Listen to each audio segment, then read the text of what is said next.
今晚食咩好？AI852教煮飯。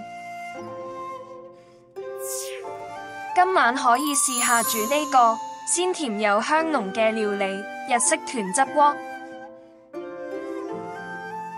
需要嘅材料有豬肉片、紅蘿蔔、白蘿蔔、洋蔥、薑、日式味噌、昆布高湯、豆腐、豆卜。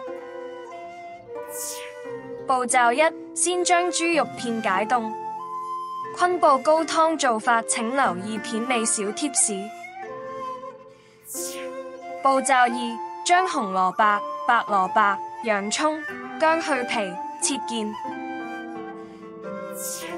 步驟3：高湯煮滾後，加入切好嘅紅蘿蔔同白蘿蔔，煮20分鐘。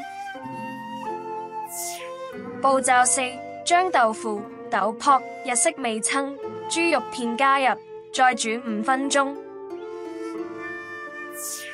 步驟5：最後加入洋蔥同薑，煮至全部材料熟透。完成。